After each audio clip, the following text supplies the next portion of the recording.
Hello दोस्तों, मैं व्यवहार दो जैसे हमने फिर से एक नई कहानी के साथ जुड़ा हुआ हूँ। आज का टॉपिक है, कौन थे निज्जर और सुक्खा दोनों के खालिस्तानी आतंकवादी समर्थक, किसने इनको मारा और क्यों मारा, भारत सरकार ने कनाडा के लोगों के लिए वीज़ा पर रोक क्यों लगा दी।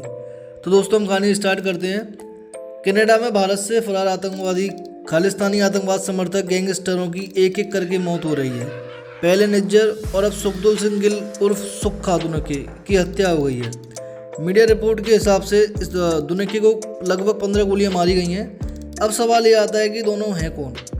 सुखदुल सिंह गिल उर्फ सुक्खा दुनके खालिस्तानी आतंकवादी समर्थक अर्शद डी ढाला का राइट हैंड था और भारत सरकार की NIA द्वारा निकाली गई टॉप मोस्ट गैंगस्टर की लिस्ट में ये टॉप 41 में से एक में था।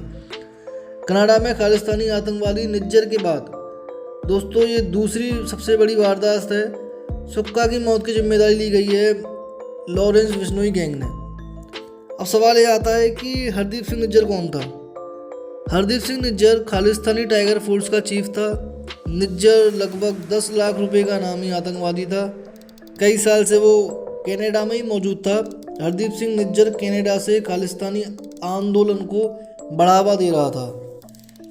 हरदीप सिंह निज्जर कनाडा से ही लॉरेंस बिश्नोई गैंग की मदद भी कर रहा था। सवाल ये आता है कि हरदीप सिंह निज्जर की मौत कैसे हुई। दोस्तों इसका अभी तक कोई खुलासा नहीं हो पाया कि हरदीप सिंह निज्जर की मौत कैसे हुई है। कनाडा सरकार के अनुसार हरदीप सिंह निज्जर की मौत के पीछे भारत सरकार का हाथ है। कनाडा सरकार का मानना है कि निज्जर की मौत भारत की खुफिया रॉ एजेंसी ने की है।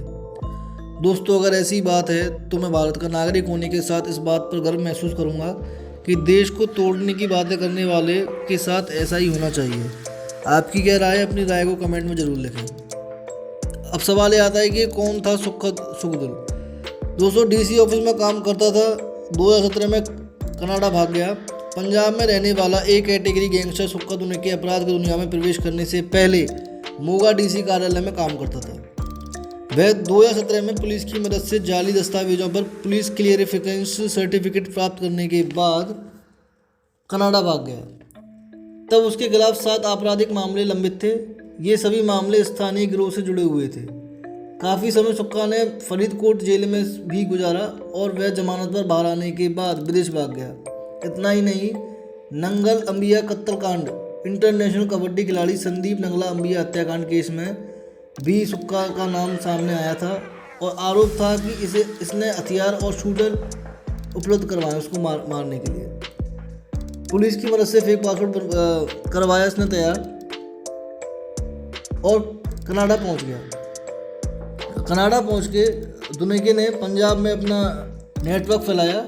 इसके ऊपर 4 कत्ल के मामले और 18 अलग अलग प्रकार के मामले दर्ज हैं।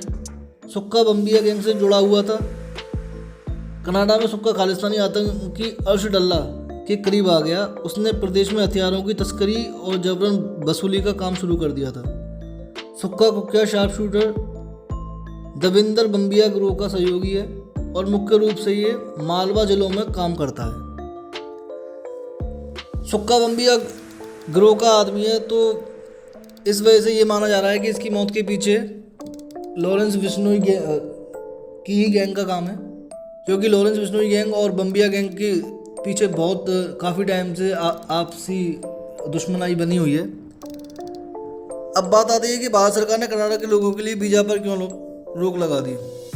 जब निज्जर और सुक्खा की मौत हुई तो कनाडा सरकार ने भारत के ऊपर काफ़ी सारे आरोप लगा दिए।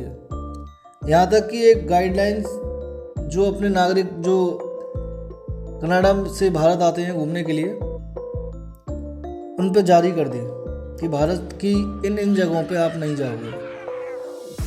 अब भारत के ऊपर बार बार ऐसे इल्ज़ाम लग रहे थे, तो भारत ने ही अपने तरफ से वार करते हुए